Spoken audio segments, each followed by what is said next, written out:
Queridas y queridos aldeanos, bienvenidos a esta edición de Aldea Financiera. Estamos muy contentos porque tenemos un programa especial para todos ustedes donde vamos a hablar de innovación y formas muy novedosas de hacer negocios en una empresa tradicional. Y por supuesto, como en todas las ediciones, le doy la bienvenida a mi compañera y socia Alejandra. Alejandra, bienvenida de nuevo a Aldea Financiera. Gracias, Roberto, y gracias a ustedes por acompañarnos. Muy especial el día de hoy, la entrevista, sobre todo porque tenemos un invitadazo, pero además porque va a ser en inglés. Un reto para ti, para mí, Roberto, más para mí que para ti. Y la bienvenida, y gracias por tu tiempo a Sean McCreery. Did I say it well? Very good. Okay, and you are the CEO of XtendOps. Correct. That's it. And XtendOps, para los que no saben qué es call center. Un call center around the world. I don't know how many you have. You will talk about that if you want. And welcome. Thank you. Thanks for having me, and thanks for doing this in English. No, our pleasure, and it's great to have you because the way we see it, and as Alejandra mentioned it, you have a call center, but then a different way to see it. I don't know if you can tell us a little bit more, XtendOps, and how is the twist that you're giving to this traditional business you're doing in a different way? Yeah, totally. No, I can definitely speak to that. I mean, I started the company in 2019, so we're a relatively new business. And I think for me, when I first got into call center, I mean, you don't go to school and go, hey, I'm going to go join a call center, or start a call center. So I got in there. One of my best friends from college actually had started it, and he was working with a lot of tech companies, helping them scale their operations. So that's how I got into it. And the first experience I had, I went to the Philippines and I checked it out, and this is an older industry. There's a lot of very large companies. Actually, there's a handful of large companies that dominate the space. So there isn't a lot of innovation, there isn't a lot of creativity, just because, they're sort of the main players that hold on to most of the volume. So, for me, I saw a huge opportunity having gone to the Philippines and now spent a lot of time in Mexico, where I'm like, gosh, if you bring sort of that, I think that creative mindset that a lot of these tech founders have with their companies, you bring that into this space, you can do a lot of good, and you can really disrupt, and you can really perform really well to allow your company to scale quickly. And that's more or less what we've done. Is we really tried to bring this whole startup culture to call center, and make it exciting for our employees and empower them and give them real upside. And for us, we've been able to grow really well, using that formula so far. That's great. I've been reading about call centers here in Mexico, and I think that the most of the people that work there are young people. They study, so they can study part-time and then work part-time. And there are a lot of rotación de personal, we would say in Spanish. Yes. I don't know if it's called staff turnover. Mm-hmm. And I think this is a very difficult part of you, because you get the people into the business and then they go away. And it's a non-stop cycle. How do you get along with it? No, it's a really good question. And honestly, the attrition's a huge issue within this whole industry. Especially for our customers too, because if you put yourself in their shoes, right, they're paying call centers to more or less hire people, train people, right? So you're investing all that time in recruitment and training, and then you lose those people. Mm-hmm. And there's nothing more frustrating than that. So for us, actually, our focus at the very beginning was, how do you really create an ideal employee experience? Because, ultimately, at the end of the day, we're delivering customer experience. And, our philosophy is the customer experience will never exceed the employee experience. So that's sort of been our number one principle. And, to that end, it's all about how do you keep attrition low? How do you keep employees happy? And I think this industry as a whole is incredibly transactional. It's very, I think there's not a lot of brand loyalty. Employees will go from one call center to the next, because the reality is they should, because no call center really treats them well. They treat people like numbers. And I think for us, it's more or less, how do you sort of create a company in which, a person feels like a person, and a person feels that, hey, if I come in, I work hard, I'll be rewarded, and I can actually move up in the company, and I can, make a difference, for myself, for my family, and that's more or less sort of how we've built the company thus far. Talking about people being people, there's a study from Harvard that suggests that isolating people, isolating jobs, involve independent work. And I think call centers is more or less that kind of job. How do you deal with that, making people feel happy instead of feeling isolating? It's tough, especially now with the work from home, becoming so much more prevalent, and I think a lot of our employees wanting that. And honestly, I think a lot of it comes down to the nature of the work too. I mean, in this industry too, content moderation's become a huge thing, especially with a lot of these tech platforms out there, and content moderation being a very necessary function, for the community to have a good experience. And you see a lot of damaging material when you're doing content moderation. So I mean, I think for us, it's a matter of making sure you have the right support resources on staff at our locations so that our staff feels that support when we're doing that type of work. But when you're just doing normal, call work, right? You're answering customer support calls and stuff like that. I think for us, it's a matter, you've got to create a cool, kind of startup-y culture. And that's what we really focused on. I mean, first and foremost, give people their freedom, their independence, their flexibility. You perform well, you do well, go work from home, right? It's more or less sort of like, for me, like I've always had the luxury to work from home since the very beginning of my career. And, it's more or less like, how do I sort of create that awesome experience I've had as a professional for employees here, right? So like, I think work from home sort of a double-edged sword because you also are kind of independent there, but also you sort of earn your freedom too to a degree. So I think, we try to balance that with also kind of a cool, vibrant, office life, right? Where, we have smaller offices intentionally. I think this industry as a whole, usually the offices are quite large. There's a lot of infrastructure costs that go into building up a call center. There's also a lot of information security stuff that needs to be considered to make sure there's no data breaches or anything like that. So a lot of companies have more or less, crammed a lot of people into, large spaces, whereas our philosophy is smaller spaces where you don't feel like a number, you feel like a person. You feel like, you come in and people know your name. They know who you are. And I think for us, that's always been a really important aspect of it all. It's sort of, smaller offices where you have an identity, but you also can go work from home a little bit too. So sort of having that hybrid has been a really successful approach for us so far. You have a traditional business looking for non-traditional customers with non-traditional employees and with not traditional mindset.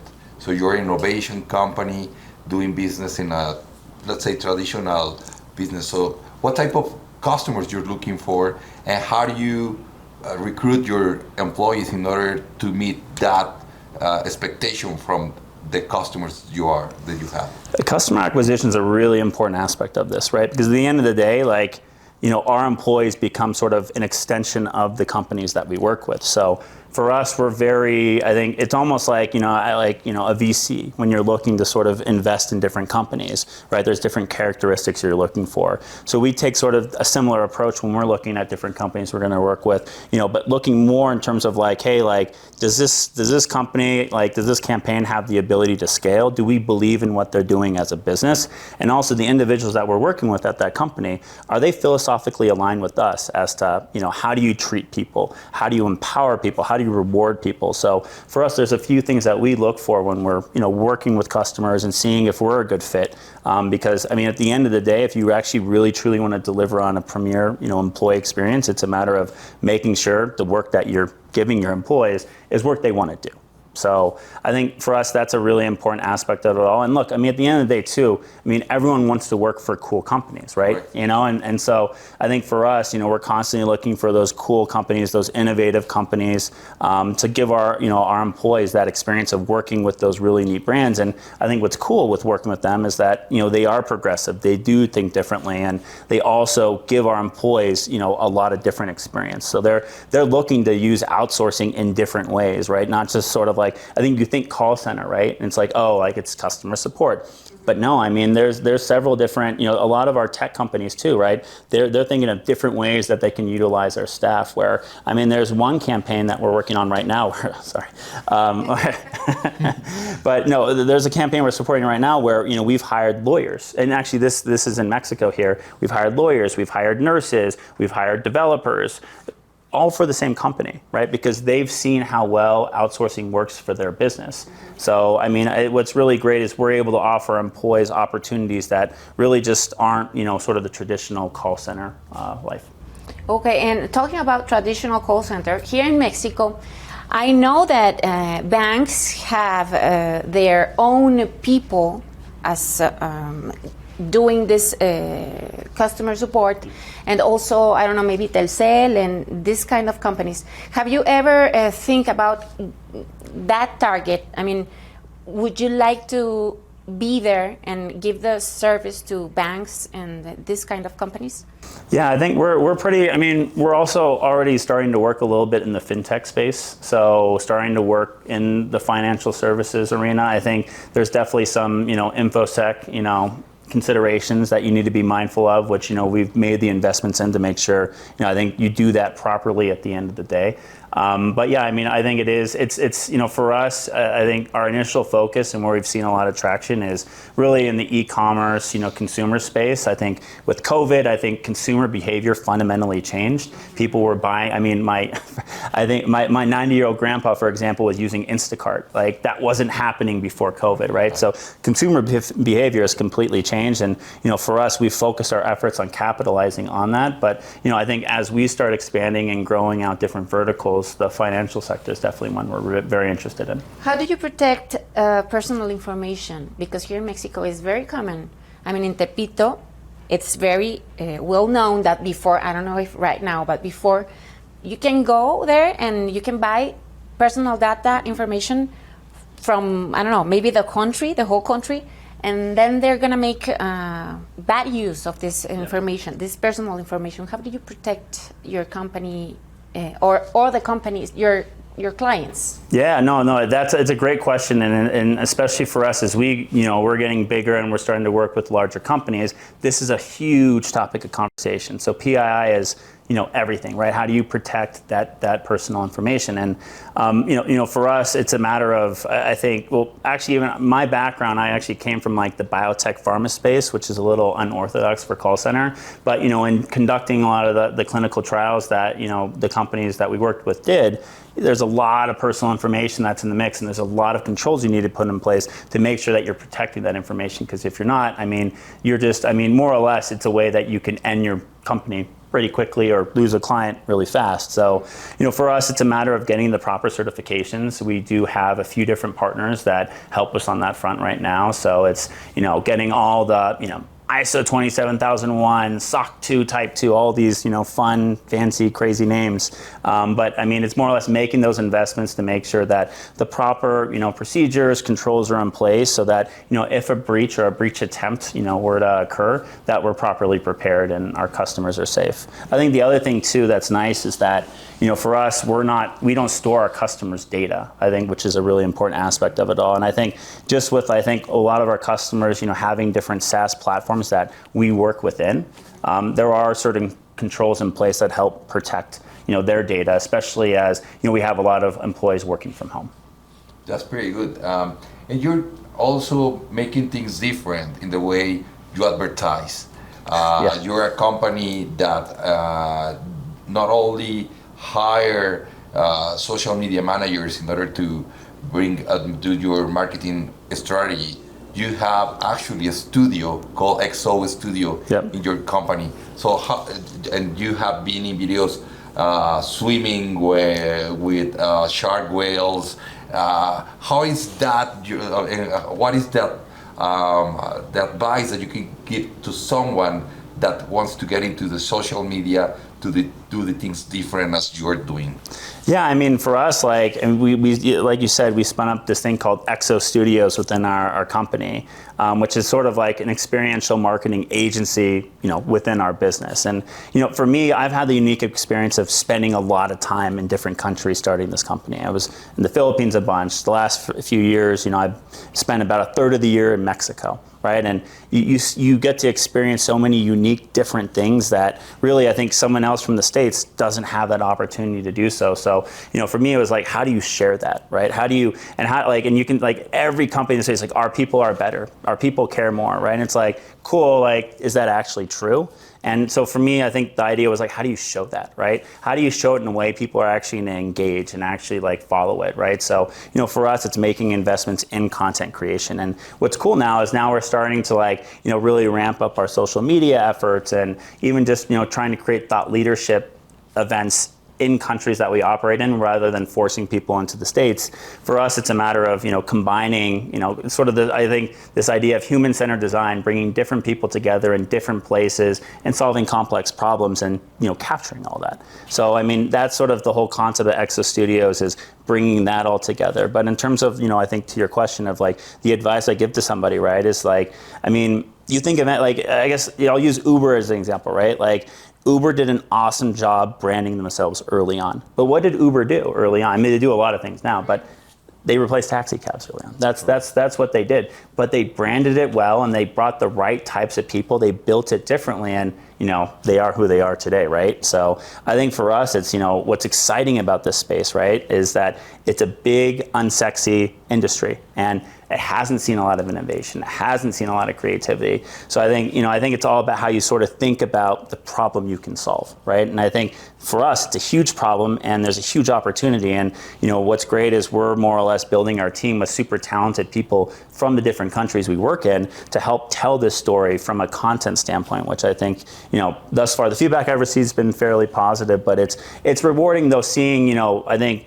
I've again had the luxury of working with really talented people here in Mexico, for example, and it's really cool when you see the work that they're doing that captures the experiences I've had and sharing that with the broader community. So, what would you say to CEOs or the owner of a company?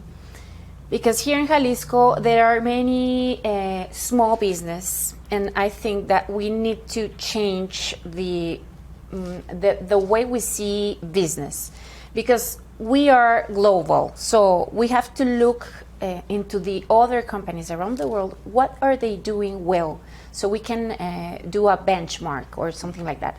What would you say to these people, to these little companies, so they can move on, not only in not so they become bigger, but bigger of mind? I don't know if I.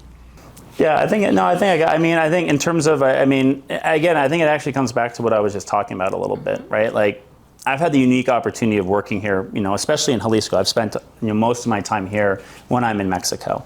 And again, I've seen, especially because, the company, we work with a lot of different companies here, right? Just to support our operation, whether it's, IT companies or equipment companies, whatever it may be. And, a lot of them are small businesses, but they're great. They're super reliable. They do a great job. And I think, depending, I don't know where, all of them are necessarily in terms of their abilities to scale, but I think, again, it's just how do you make people aware of what you do, right? And I think, for us, we haven't built our organization the traditional way. We don't have a massive sales team, right? We'd rather just, utilize resources we have to create content, right? And to inform people different ways in I think a more passive, less intrusive way. But I think really, showing instead of telling, right? So, my advice would be, there's so much great work being done here. It's a matter of what is your web presence, right? How are you focusing on SEO, right? How are you approaching social media? Do you have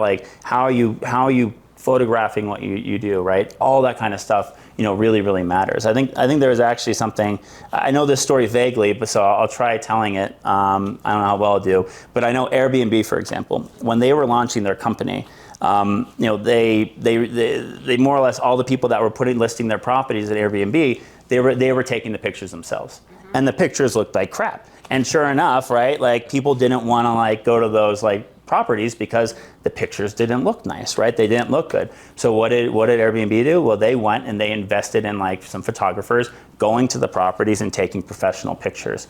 And I'll let you guess what happened after they did that. Things changed quite a bit. Yes. And so then it's a matter of it's why Exo Studios is so important for our company. It's how do you create a brand for yourself, right? Because that's what people see, that's what people remember, and that's what people feel comfortable with. When I go to a grocery store, what am I gonna do when I'm shopping for certain things? I'm gonna buy things that I'm familiar with. Why? Because I know I can trust it, yes. Right? And I think that's more or less what I think all these companies need to think about is how do you build something that is credible and that people can rely on? Absolutely. I was before we started the interview, I was talking with you about this racism thing in the United States, that there's people claiming to Joe Biden to do something with this problem, but not only because it's in the country, but in the companies. How do you deal with it? No, I think it's a huge issue, and it's not just like kind of isolated to racism, right? I mean, I think just even gender equality, right? Just even how people sort of approach, LGBTQ individuals, right? I think in call center they're all managed a little bit differently, right? And they're all sort of their own little ecosystems, if you will, right? And a lot of times, if you empower the wrong people, those individuals create the complete, like your company could have a great culture, but there's subcultures within each of the locations that you have. And if you don't empower the right leaders, if you don't really mentor, train them, they're going to set the wrong subculture. And that is one in which, this industry as a whole too, I think a lot of people have, been kind of raised in a bad environment, if you will, in terms of call center and moving up within call center, where, not enough time's been spent in organizational development and developing, and actually, like, it's more throwing money at problems. But people want to be developed. People want to learn more. People want to get better at doing their job. People want to actually, they don't want to just be a manager because, I can be a manager to make money. They want to be a manager to be a manager and to manage people and do a good job. So I think for us, it's a matter of really, working, with our people, empowering the right leaders, creating sort of innovative organizational development to give people upside. But I think the other part of it too is, you kind of practice what you preach a little bit. I was sharing before, our Philippines business is, a little older than our Mexico business by a whopping year, so way older. But in Philippines, 40% of our workforce is LGBTQ. Right. For us here in Mexico, we're trying, we're I think working in terms of, upping those ratios, but also even just looking at, different, like our gender ratios too, and how do we really make sure that that is as equal as possible. So I think making a focused effort to make that happen. And for me too, here in Mexico, I'll say that a focus of mine too is, finding, LGBTQ and female leaders. That's really, I find it's very easy to find male leaders, but I'm really trying to find, I think, individuals that represent different populations, because at the end of the day, if you want to set the tone the right way, set it with leadership, and it all kind of trickles down. Nearshoring has said that it has a lot of opportunities for countries. You have operations in Philippines and now in Mexico. What would you say to someone that is thinking in Mexico for making business? They hear a lot of security. They hear a lot of things in the headlines. What is your experience being here in Mexico? Yeah, it's a question that's come up a lot, especially even with my family members at home, where it's like, wow, Mexico, I heard something bad happen there, and it's like everyone sort of hangs on to those headlines, and it's like, just dig a little further down, you realize, hey, that could have happened in LA, or that could have happened in Chicago just as easily, right? It actually does happen all the time. And, for me, again, I've spent a lot of time in Mexico the past 3 years, and I can say not once I've ever felt unsafe. I went to El Salvador, and there was maybe 1 or 2 instances there I felt a little unsafe. But here in Mexico, look, it's very much I feel as comfortable here as I do feel in the States. Practice common sense, right?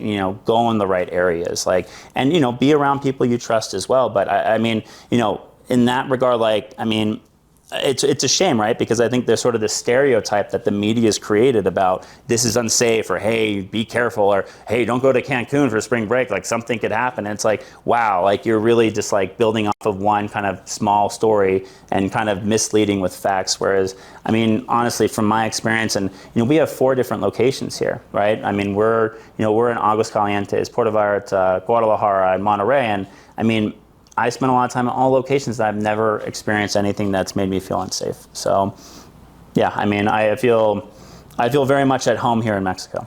Sean, what is your contribution to Jalisco? Not only the jobs you create, but what would you like to be? If we would say something about Sean here in Jalisco, what would you like it to be? I guess it depends on who's. No, I'm kidding. I think for me, it's a matter of our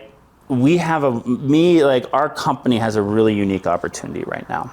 And that, I think a lot of these bigger companies in this industry, they're big, right? And they're more in margin optimization mode right now, right? People are numbers, right? They are more or less trying to, I think, protect shareholder value, right? And it's usually at the expense of people.